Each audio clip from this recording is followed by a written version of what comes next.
দেখুন, আমি কিছু পনিরের টুকরোটা ঠিক এরম করে নিয়েছি, আর টমেটো কুচি করে নিয়েছি, আর ২ রকম সর্ষে, মানে কালো সর্ষে আপনি যা নেবেন আর তার ডবল সাদা সর্ষে নেবেন, আর কাঁচা লঙ্কা নেবেন।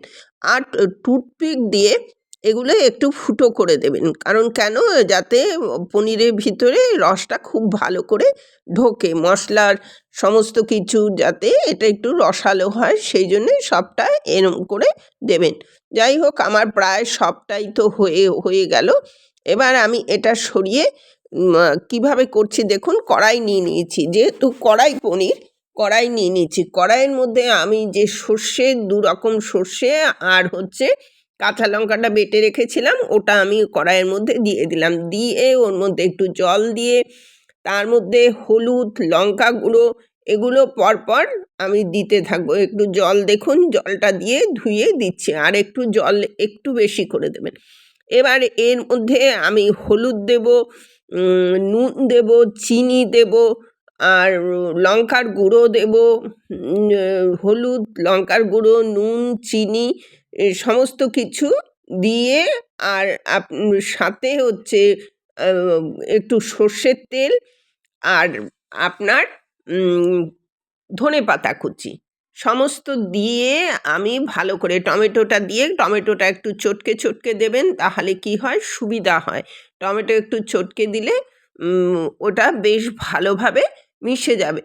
ধনেপাতাও কুচি দিয়ে দিলাম, আমি চটকে নিলাম। বাই দ্য ওয়ে, আমি নূপুর, আপনারা দেখছেন smile with Nupur and Tania. Please একটু সাবস্ক্রাইব করে দেবেন, বেল আইকনটা টিপতে ভুলবেন না, লাইক শেয়ার করে দেবেন।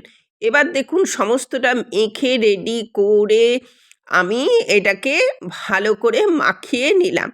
মাখিয়ে নিয়ে এবার তো যথারীতি দেখুন চলে এসেছি, কড়া বসিয়ে দিয়েছি গ্যাসটায়। আর ঠিক এই রকমভাবেই আপনারা বসাবেন। এর মধ্যে ২টো কাঁচা লঙ্কা আমি অলরেডি দিয়ে দিয়েছি। এই কাঁচা লঙ্কাটা মানে যাতে একটা সুন্দর গন্ধ আসে, সেই জন্যে কাঁচা লঙ্কাটা দিয়ে দিয়েছি। আর এর মধ্যে লাস্ট ইনগ্রিডিয়েন্টস একটা আছে, সেটা আমার হয়ে গেলে আমি আপনাদের দেখিয়ে দিচ্ছি। এত সুন্দর হয় আর এত অল্প সময়ে হয়। যারা অফিস কাছারি করেন বা ঝটপট কাজ করতে ইচ্ছে করছে না, সেদিন রান্না করতে ইচ্ছা করছেন না, বানিয়ে ফেলুন না এই কড়াই পনির। তাহলে দেখবেন এনজয় করে খেতেও পারবেন, টাইমটাও কেটে যাবে, শরীরটাও ভালো থাকবে, মনও ভালো থাকবে, সবই ভালো থাকবে।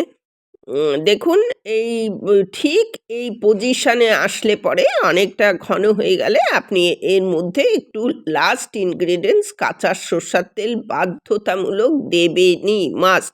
হয়ে গেল রেডি টু সার্ভ। এতক্ষণ আমার সাথে থাকার জন্য আপনাদের অশেষ ধন্যবাদ।